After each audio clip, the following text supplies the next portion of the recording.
Femmes puissantes, femmes inspirantes. Le podcast est dédié aux femmes qui veulent reprendre leur puissance, leur confiance, se respecter, s'aimer et surtout reprendre leur pouvoir. Je vous invite à aimer le podcast, à le partager au plus grand nombre de femmes possible pour que justement la planète fait en sorte que les femmes peuvent reprendre ce pouvoir et s'aimer pleinement avec quelles qu'elles sont. Alors aujourd'hui, j'ai une belle invitée avec moi. C'est un grand honneur d'être avec moi en réalité aujourd'hui. Nathalie, elle est auteure, créatrice de l'approche Bonhomme et présidente de l'Institut de coaching PNL. D'ailleurs, j'ai fait ma base PNL à son institut. Donc, merci Nathalie Hamelin d'être avec nous aujourd'hui. Ah, ça me fait plaisir, Lynn. Merci de ton invitation. Hey, good. Moi, je suis super contente que tu aies mêlé, en fait, la PNL avec la spiritualité, avec les émotions, les valeurs, les peurs, pour nous emmener dans un univers différent, qu'on n'est pas habitué, justement, dans nos croyances, de comment on a été habitué, élevé et tout ça. Donc, parle-moi un peu, qu'est-ce que c'est l'approche Bonhomme? Oui. Bien, l'approche du bonhomme, premièrement, c'est que ça réunit les 4 puissances de l'âme. Donc, le corps, le cœur, la science et la spiritualité. Mm-hmm. Parce que nous sommes énergie. Absolument. Et cette énergie, bien, est à l'intérieur de nous, cette grande puissance que tu enseignes toi aussi, qui nous habite, et comment se connecter à la grande puissance, cette source universelle d'amour. Donc, j'ai beaucoup étudié pendant les 15 dernières années. J'ai fait des recherches, des études avec aussi des scientifiques. Donc, avec des écrits scientifiques. J'ai travaillé avec des personnes, j'ai plus de 2500 heures de vidéos d'arrêt sur image à cause des stages clients. Donc, ça m'a permis de voir des problématiques, des défis, des enjeux que les personnes vivent et comment toute cette énergie se promène dans le corps. Comment l'énergie de l'ego se manifeste à travers une problématique, à travers les peurs. Exactement. Et comment les dénouer, parce que ça vient cristalliser dans le corps. Et comment aussi dégager le corps. Oui, neutraliser les autoroutes neuronales, des chemins qui sont là, mais le corps, c'est le grand maître. Absolument. On ressent tout sur notre corps. Les émotions, les croyances, les peurs sont tous logés là. J'aimerais qu'on rentre dans l'ego, justement. Comment qu'on fait pour cohabiter avec l'ego? Bien, premièrement, il faut lui permettre d'exister, de le reconnaître et de comprendre aussi c'est quoi son mécanisme à l'ego. Qu'est-ce qu'il veut? Parce qu'il nous veut du bien. C'est celui de nous protéger, nous empêcher de souffrir. Moi, je dis tout le temps, parce que chaque être humain vit ses propres blessures, que ce soit la honte, l'humiliation, la trahison, l'abandon, le rejet. Et même moi, quand j'ai vécu des expériences tout jeune, ben, je dis merci à l'ego parce qu'il a fait qu'à un moment donné, dans ma situation d'enfant, j'avais beaucoup de tristesse par rapport à une situation que mes parents vivaient.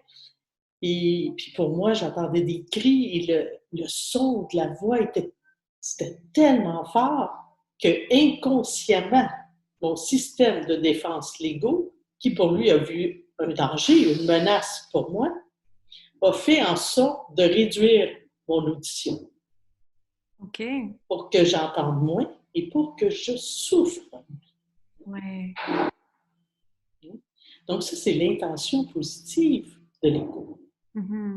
Et en même temps, quand il arrive une situation réelle dans la vie, l'ego, c'est celui qui surveille, qui est en vigilance. Et s'il arrive de quoi, ben, il va se manifester.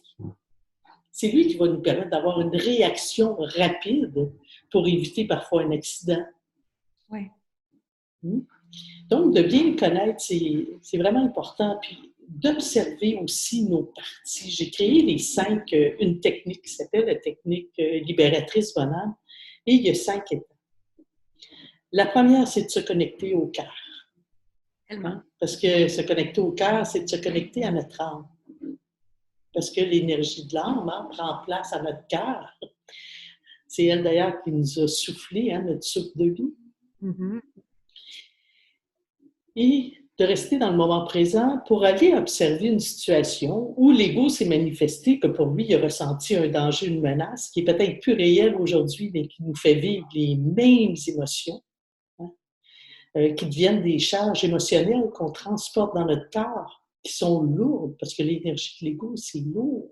Oui. Hein, et c'est une énergie qui est dense. Hein, c'est comme une énergie qui nous colle, Mm-hmm. qui nous colle à la peau. Et naturellement, qui crée des connexions neurologiques parce qu'on perçoit à ce moment-là notre réalité à travers nos cinq sens, dans l'énergie de l'ego. On n'est pas dans le sixième sens qui est l'intuition. Mm-hmm. Parce que pour lui, passé, présent, futur, ça veut tout dire la même chose. Donc, c'est pour ça qu'il nous fait revivre. Lui, il ne sait pas que ça fait 30 ans, 40 ans qu'on a vécu quelque chose. Il nous le fait revivre. Donc, d'être connecté dans le moment présent. Et après, la deuxième étape, c'est d'aller s'observer. Donc, d'aller observer une situation récente qui est arrivée, on n'est pas obligé d'aller à l'enfance.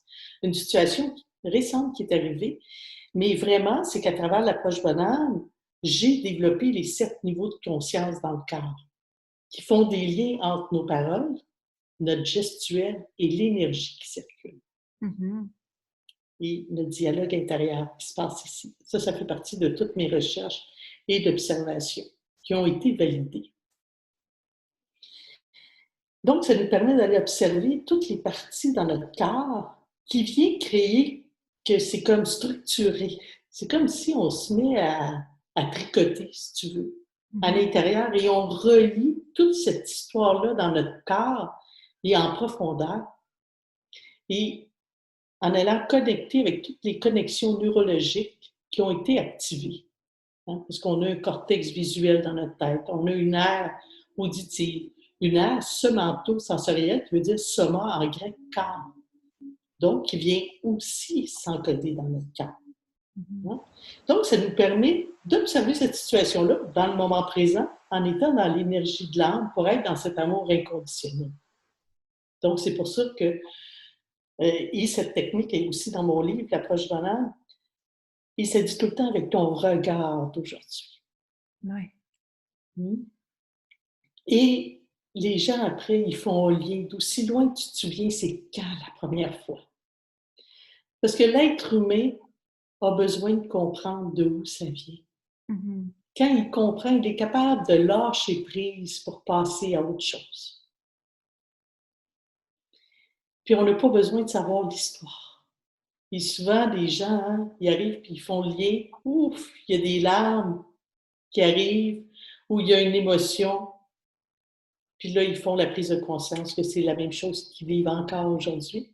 Mm-hmm. Dans un décor différent, avec des gens différents. Mais exemple, si c'était l'émotion de tristesse, ils la vivent encore aujourd'hui, cette émotion de tristesse. Et la troisième étape, c'est de se libérer. Donc, c'est de revenir vraiment au moment présent et encore plus dans l'énergie de l'âme. Pour justement, et même de prendre la posture avec son corps qui représente cet état. Comment ton corps peut exprimer tout ce que tu viens de prendre conscience pour le dégager. Donc, de le prendre avec intensité et de le dégager.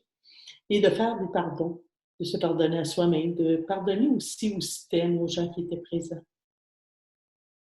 Et après, l'ego, ce qu'il a besoin, c'est d'être réaligné, mais à partir de la volonté de l'âme. Oui. Donc, de créer un objectif, parce que l'ego a besoin d'une intention, a besoin d'une direction. Mais pas une direction que l'ego va avoir choisie. Une direction qui provient de notre âme. Donc, c'est à ce moment-là, dans la partie se libérer, on se pose la question, parce que là, on est vraiment connecté à notre sixième sens, hein, à cette intuition, cette inspiration. Et quand on est dans cet espace de l'énergie de l'âme, c'est qu'on est disponible à recevoir. Notre corps, maintenant, il est rendu souple. On n'est pas dans des charges émotionnelles ou des pensées nuisibles. Donc, il y a un état de calme qui est là. Il n'y a pas d'agitation dans notre cerveau. Et c'est à ce moment-là qu'on peut se laisser inspirer par la source. Moi, j'ai tout le temps pour après inspirer les autres. Oui, absolument. Mais il faut créer cet espace. pour recevoir cette inspiration. Mhm. Donc, j'invite les gens à recevoir cette inspiration par rapport à leur âme. Qu'est-ce qui est là maintenant? Qu'est-ce que l'âme veut maintenant? Et on rebâtit les 7 niveaux de conscience qui, eux, appartiennent à l'énergie de l'ego. Mais maintenant, on s'en va les mettre dans la lumière de l'âme. Mhm. Et ça permet par la suite à l'ego de venir se placer au niveau du ventre, ce que j'appelle le point du vide, parce Oui. qu'il est maintenant déchargé de ses charges émotionnelles. Et là, il devient au service de l'âme. Mhm. Et là, ça nous permet d'exister pleinement dans le moment présent. Absolument. Et comme j'explique souvent dans mes formations, dans la formation de base d'ailleurs, le premier niveau, je leur explique comment c'est important d'avoir un pied dans le moment présent, exemple, un pied dans le futur. Ça ne Mhm. nous empêche pas d'avoir des objectifs, mais toujours valider que c'est des objectifs de l'âme. Oui, c'est ça. Et de garder cet équilibre, un pied dans le moment présent, un pied dans le futur, et de balancer, et après de revenir les 2 pieds au moment présent, et qu'est-ce qui est juste maintenant à faire? Qu'est-ce qui est juste à dire? Quel geste est juste à poser? Oui. Et des fois, c'est d'avoir un pied dans le moment présent et un pied dans le passé pour justement aller faire des prises de conscience, aller voir les apprentissages. Qu'est-ce que j'ai à apprendre Mhm. par rapport à des choses que j'ai déjà essayées Mhm. pour créer quelque chose de mieux aujourd'hui? Effectivement. Et quand on fait ça, justement, c'est là qu'on découvre notre mission de vie, en fait. Tellement, Tellement. tellement. Ouais. Et des Ben oui, parce que... fois, on prend beaucoup de temps à le faire parce que moi, c'est ça, tu sais, à l'âge de 20 ans, moi, je suis partie du Québec, j'ai été vivre aux États-Unis, puis à 30 ans, je me divorçais de mon premier mariage, que j'ai été millionnaire et que j'ai tout perdu parce que, arrivé au divorce, je ne pouvais pas prouver ce que j'avais emmené dans le mariage. Les lois sont différentes aux États-Unis du Québec, mais ça m'est arrivé, j'ai fait un chemin justement spirituel avec ça, et maintenant, j'ai réalisé ça il y a 1 an, que ce que je faisais comme travail maintenant, qui était de montrer aux femmes à reprendre leur pouvoir et de s'aimer, c'est en réalité grâce à cette expérience-là, et ça devient ma mission de vie maintenant. Donc, ce que tu dis, c'est exactement pour comprendre notre mission de vie également. Oui.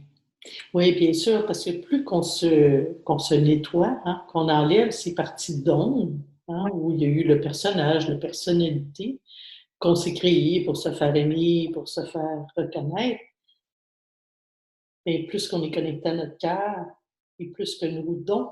Hein, moi, je dis tout le temps, chaque personne a des dons sacrés. absolument. Oui. Hein, mais il faut apprendre à se donner avant pour pouvoir en faire d'autres. Mm-hmm. Et ça, Mm. je trouve que c'est beaucoup de femmes ont de la misère à se donner avant.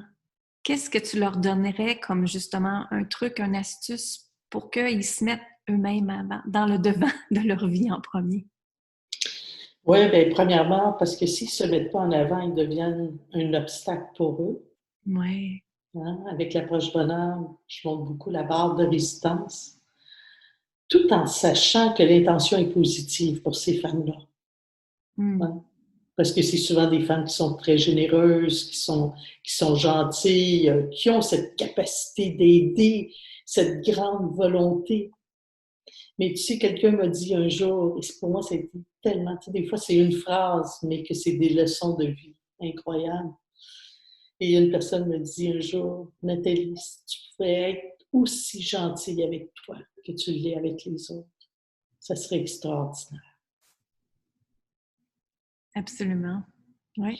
Et on devient un obstacle pour les autres, même si notre intention et notre volonté est de faire du bien.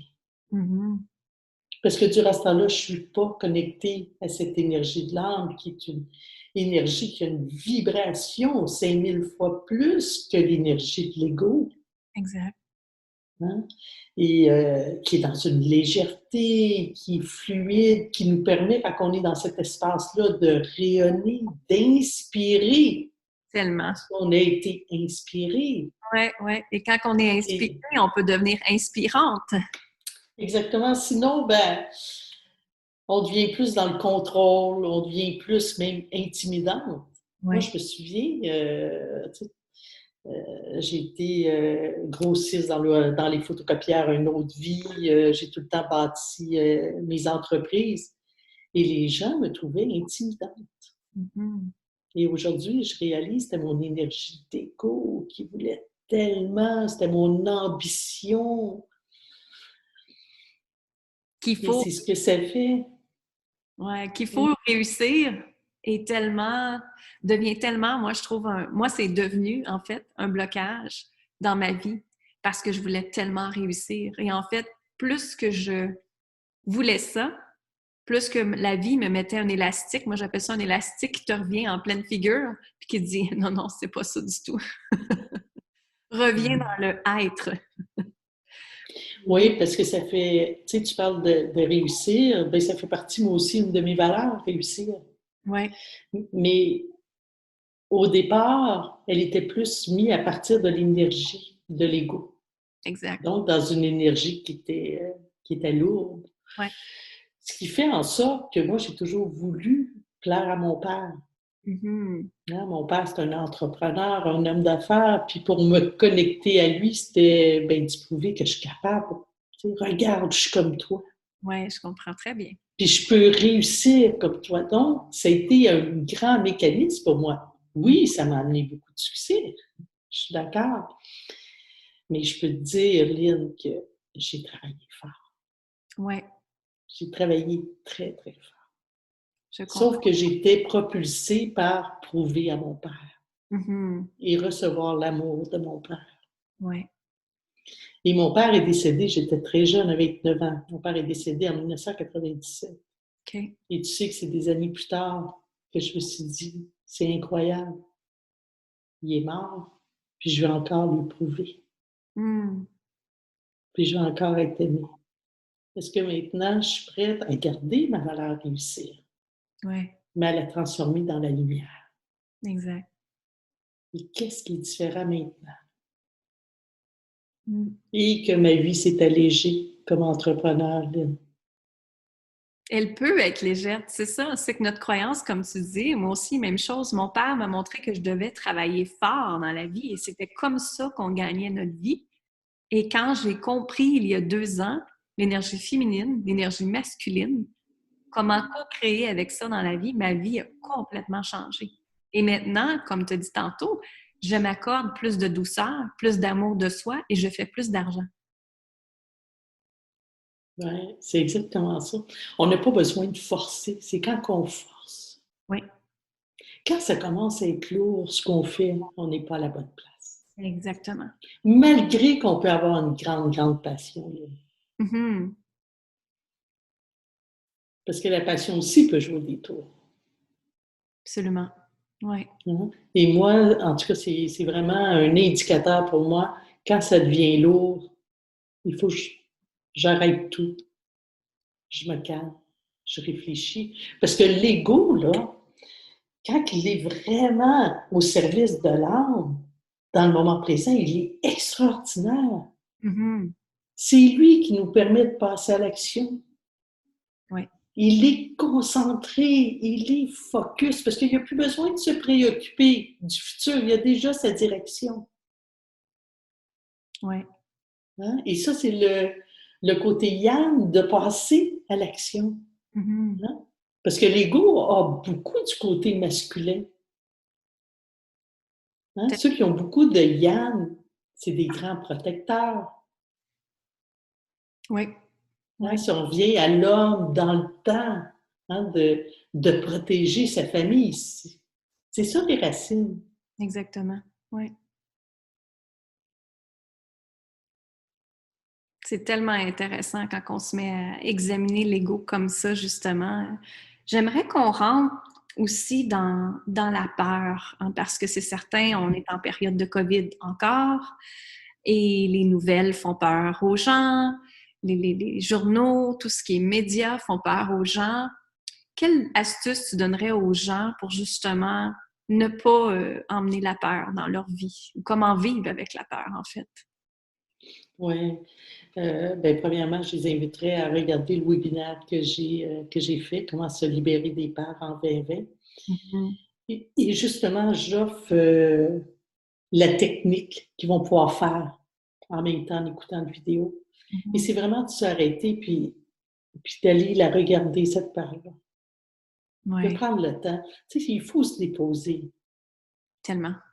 et Mhm. dire, bien, cette peur. Et ce que je remarque, hein, avec les étudiants, parce que bon, j'en ai vu des milliers passer à l'école, hein, puis j'en ai encore, tu sais, on roule tout le temps à 150, 200 étudiants à la fois. Donc, mais une peur est rattachée à plusieurs peurs.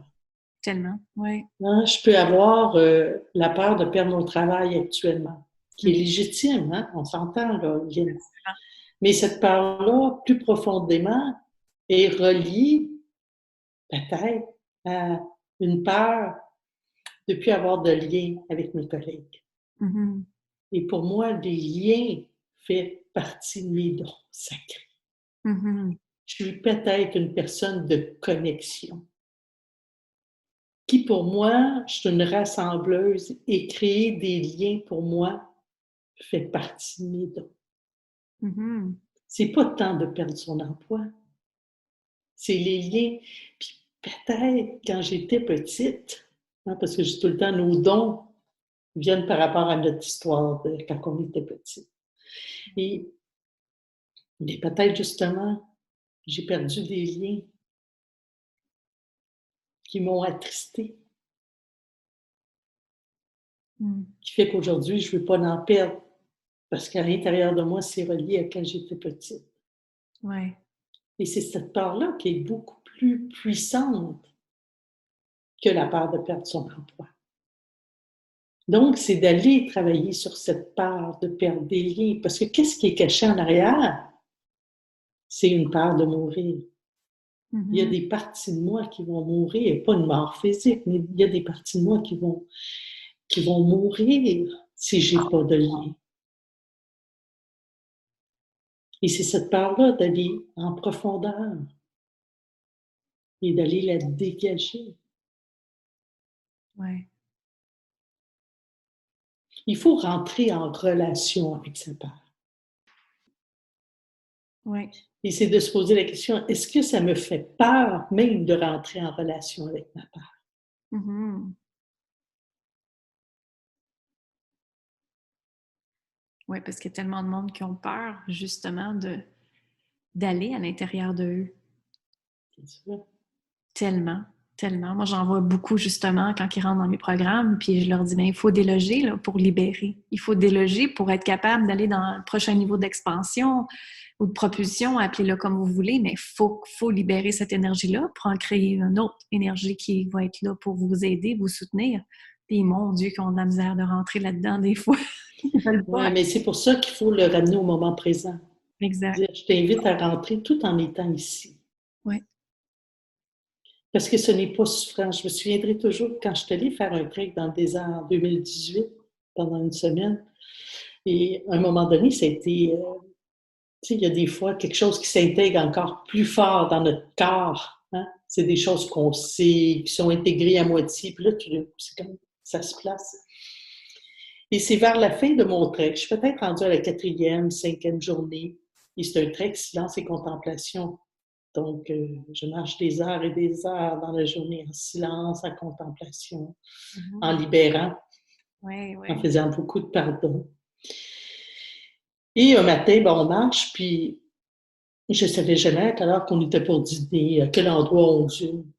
Tu sais, c'est comme, il n'y a plus rien d'important, il n'y a plus de téléphone, il n'y a plus rien. Et je suis dans le moment présent, vraiment, vraiment. Et tout d'un coup, je lève les yeux et là, je vois un arbre, parce qu'on arrêtait tout le temps parce qu'il y a un arbre pour dîner. Et là, je vois les chameaux et tout. Fait que là, je vois que c'est là qu'on mange et ça fait peut-être 4 heures que je marche. Et là, tout d'un coup, je me rends compte juste en me projetant mes yeux dans le futur, il restait 1 kilomètre.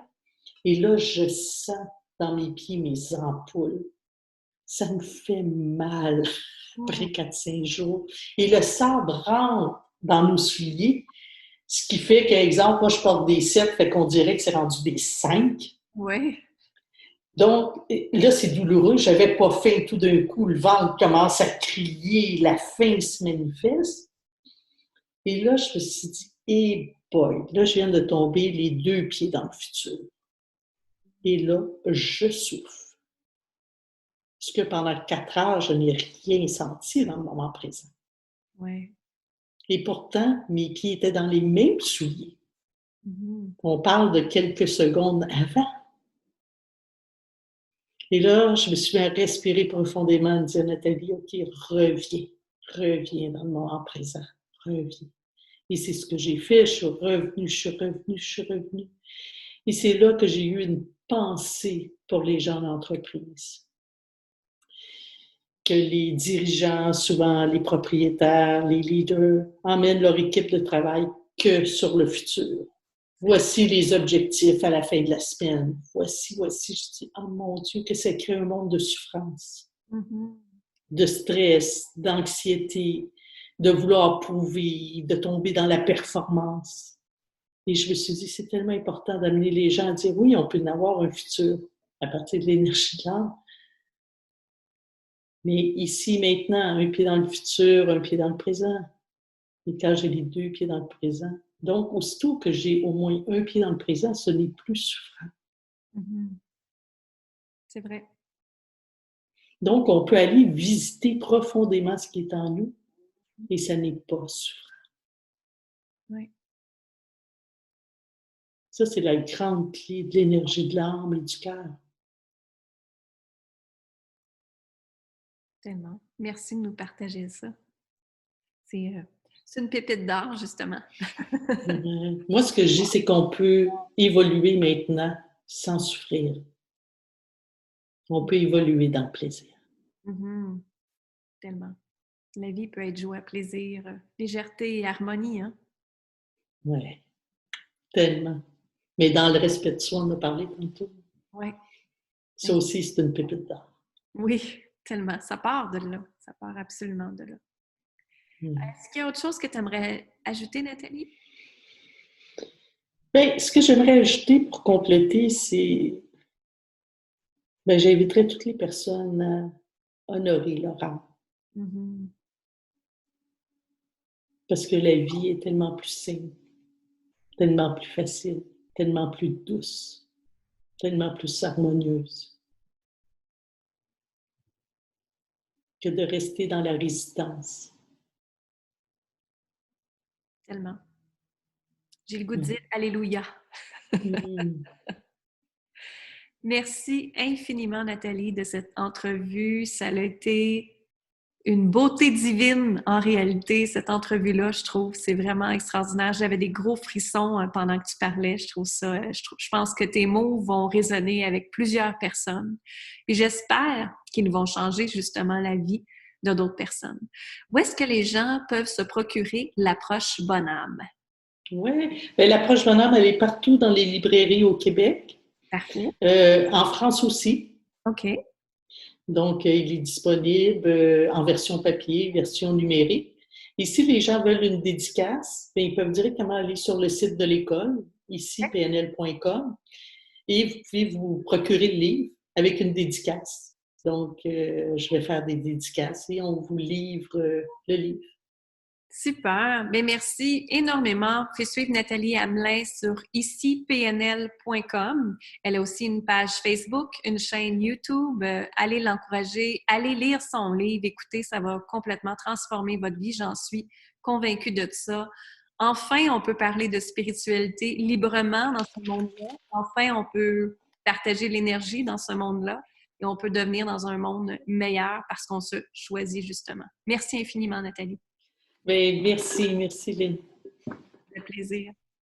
Alors, je vous invite à aller vous abonner au podcast, partager le podcast au plus grand nombre de femmes possible. Allez vous procurer le livre de Nathalie qui est absolument extraordinaire.